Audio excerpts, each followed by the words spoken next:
So, I'm not going to lie, up to this point I haven't exactly been the biggest fan of Blue products. I mean, the Blue Sono was fine, but I wouldn't consider myself blown away by any means, especially at its price that it was introduced at. And frankly, by now, you should all know what I think about the Yeti. So let's see whether or not I'm going to enjoy this, the Blue Blackout Spark.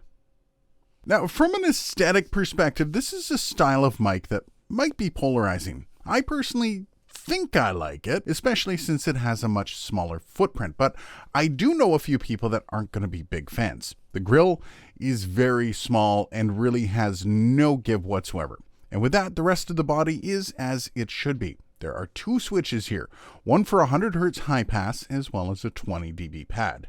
Now, as for the switches themselves, well, they're not as bad as the X1S by SE, but also not as good as the NT2A switches. Now, while the switches feel a tad spongy, they're not horrible, but at least do have clear markings to know if you accidentally threw either one of them. As for the shock mount, I really like it. It's nice and sturdy while being more compact than other shock mounts. It's a rather nice addition. That said, I would love to see a hard mount for this microphone. And this is going to come up in pros and cons, so I should address it here first. This is the protective box that comes with it. And yeah, it's a box. This microphone is a cardioid condenser mic. Its frequency response is 20 Hz to 20 kHz.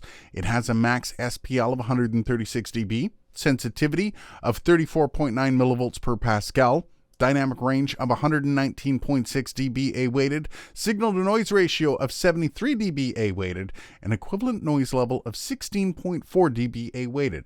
And as I mentioned, that high-pass filter at 100 Hz, which is attenuated at 12 dB per octave, as well as the pad, which is 20 dB. Now for the off-axis rejection of the Blue Spark. This is me speaking about 5 inches off the front of the capsule. Now I'm speaking into the side of the capsule from about 5 inches away. And now, like an idiot, I'm talking into the rear of the capsule. Now for the plosive rejection test of the Spark, Blue Spark XL. That's what it is. Peter Piper picked a peck of pickled peppers. Peter Piper picked a peck of pickled peppers. Now for the proximity effect test of the Blue Spark. This is me speaking about 5 inches off the front of the capsule. Now I'm directly on top of the capsule. 5 inches, 1 inch. Now let's take a look at the switches that we have on the front of the Blue Spark. Right on front, you have both a roll-off, which is at 100 Hz, and you have the 20 dB. Now, this is me using the Spark with the roll-off at 100 Hz. Now, I find 100 is a bit harsh for me. That's my personal opinion. I think it takes away a little bit of my chestiness, but this is what it sounds like with that roll-off on, compared to having the roll-off off. Now let's take a look at the pad. This is me speaking into the Blue Spark without the pad engaged. And now we have the pad engaged, which is a 20 dB drop, by the way, which is pretty decent. Okay, now we have the Blue Spark up against the AKG P420. And I'm going to have the prices up here. I believe these things are relatively close in price. What do you think as I go between them? I find this is probably the cheapest I'm willing to go in the comparisons between two microphones. If you want to see cheaper, let me know. Maybe I'll do a short on it or something.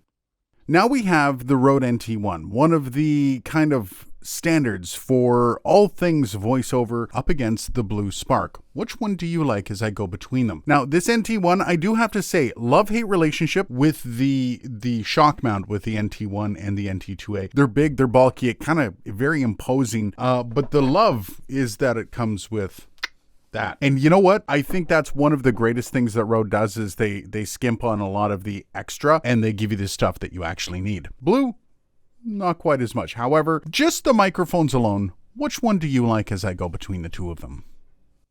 Okay then, now we have a slightly pricier NT2A than the NT1. Also slightly pricier than the Blue Spark, I believe. Prices again are up here. What do you think as I go between these two? Now, this was my very first ever voiceover microphone, my professional introduction to voiceover. And this is the diminutive, in comparison, Blue Spark. Which one do you like as I go between them?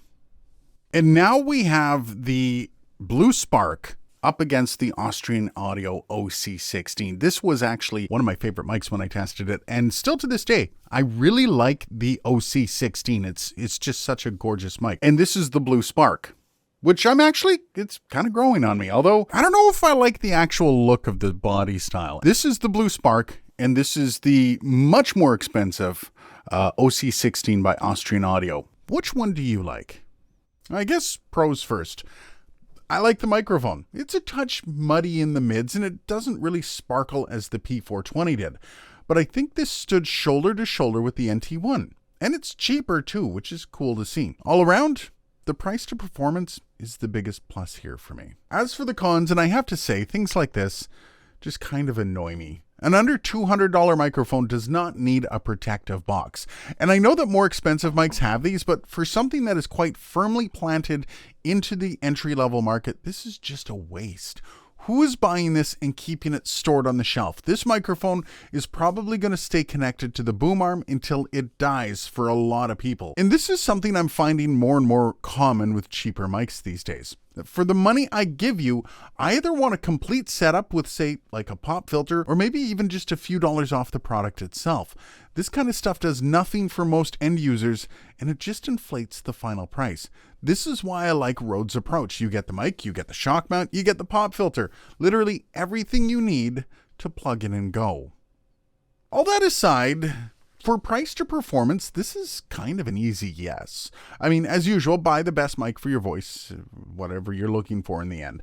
But if you're looking for the aesthetic, it's a rather low-risk investment for under $200. This might be a great first mic if you like your voice on it. And if you like that aesthetic, well, all the more power to you. I did notice in the marketing pic, so they displayed this thing upside down a lot, which I guess is fine, though it's not really my style. That said, if you want to get the bulky shock mount out of your way, that might be the best option for you. So I guess with that, I can call it. There is an actual Blue microphone that I like. Who would have thought? Oh, by the way, if you think I'm just talking out of my ass here, check out the review I did on the Blue Yeti. Ooh.